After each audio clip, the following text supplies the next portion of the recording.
Hi hi అండి. సీజనల్గా వచ్చే ఫ్రూట్స్లో నేరేడు పండు ఒకటి. ఈ నేరేడు పండు చూడగానే నా చిన్నప్పటి జ్ఞాపకాలే గుర్తొస్తాయి. ఎందుకు అంటే నా చిన్నప్పుడు ఒక చెట్టు ఉండేది, జంబో నేరేడు.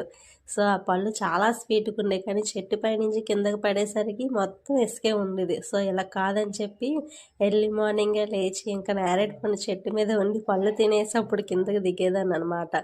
సో ఈ పండు చూడగానే చిన్నప్పుడు జ్ఞాపకాలన్నీ మంచిగా గుర్తుంటాయి అన్నమాట. సో ఈ నేరేడు పండు అయితే ఈ వర్షాకాలంలోనే దొరుకుతుంది. ఎవరు కూడా మిస్ చేసుకోకుండా మంచిగా తినండి. అలానే ఎక్కువ కూడా తినొద్దు. ఇది ఎక్కువగా తినడం వల్ల కూడా జలుబు వస్తుంది, అలానే మలబద్ధకం కూడా వస్తుంది.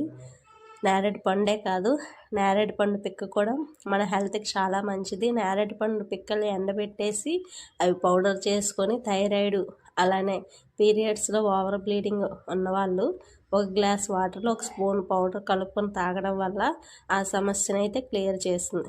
సరే, మరి వీడియో నచ్చితే లైక్ ఇవ్వండి. బాయ్.